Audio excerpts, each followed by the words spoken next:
ចូលឆ្នាំជិតមកដល់ហើយអ្នកនរគ្នាមាន Power Bank នៅក្នុងដៃសម្រាប់ទុកសាកទូរស័ព្ទអ្នកនរគ្នានៅពេលដែលអ្នកនរគ្នាដើរលេងនៅប្រយ័ត្នតែអត់មានដឹងតែសេតហើយសម្រាប់ Power Bank នៅក្នុងដៃខ្ញុំនេះគឺពិសេសខ្លាំងមែនតើបើសិនជាអ្នកនរគ្នាទិញ Power Bank នេះគឺចំណេញតែម្ដងដោយសារតែ Power Bank នេះគឺវាមានមុខងារច្រើនមែនតើនៅក្នុងទូខ្លួនតែមួយដែលទី1នោះគឺថា Power Bank នេះគឺអ្នកនរគ្នាអាចសាក់ខ្សែដោយមិនចាំបាច់ប្រើខ្សែផ្សេងនាំតែញ៉ៃទេដោយសារតែPower Bank នេះគឺគេបានបន្ថែមមកជាមួយនឹងខ្សែសារឬជាការស្រាវជ្រាវវាផ្ដល់ភាពងាយស្រួលខ្លាំងមែនទែនបើសិនជាអ្នកនរគ្នាចង់សាកជាប្រភេទ Lightning ក៏បាន Type C ក៏បានដោយសារតែខ្សែនេះគឺអាចប្រើបានទាំងសងខាងតែម្ដងណាអ្នកនរគ្នាចឹងបើសិនជាអ្នកអត់ចង់ប្រើខ្សែនេះទេអ្នកនរគ្នាអាចដាក់អញ្ចឹងមកអាចធ្វើជាបតោងយួរបានគឺថាលយខ្លាំងមែនទែនតកតងជាមួយនឹង Power Bank នេះដែរគឺវាមានមុខងារមួយទៀតគឺជាប្រភេទមុខងារ Wireless Charge ដែលផ្ដល់ភាពងាយស្រួលខ្លាំងមែនទែនគ្នាគ្រាន់តែយកទូរស័ព្ទរបស់អ្នកនរគ្នាដាក់ពីលើ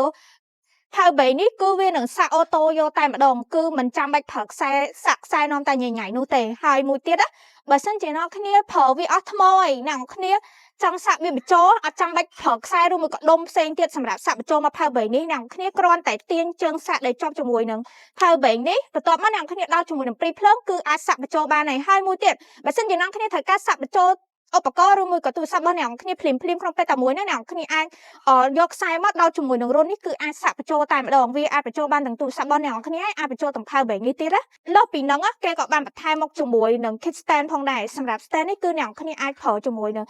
ការសាក់ wireless ដែលអ្នកគ្នាអាចដាក់វាផ្ដេកនៅពេលដែលអ្នកគ្នាមើលរឿងអីអញ្ចឹងគឺក៏ផ្ដល់ភាពងាយស្រួលមួយកម្រិតទៀតផងដែរហើយចំពោះ Power Bank នេះគឺគេបានភ្ជាប់មកជាមួយនឹងរុនសាក់ចំនួន3ដែលជាប្រភេទរុនខុសគ្នាទាំង3តែម្ដងមានទាំងប្រភេទUSB និងប្រភេទ Lightning ហើយនិង Type C ចឹងសម្រាប់ Power Bank នេះដែរបើសិនជាអ្នកគ្នាចាប់អារម្មណ៍អ្នកគ្នាអាចដាក់ការកម្ម៉ង់តាមរយៈវីដេអូនេះឬមួយក៏អ្នកគ្នាអាចអញ្ជើញមកដល់ហាងផ្ទាល់ក៏បានដែរសម្រាប់អាស័យដ្ឋានគឺយើងបានដាក់នៅលើ caption នៃវីដេអូមួយនេះសូមអរគុណជួបគ្នានៅវីដេអូក្រោយ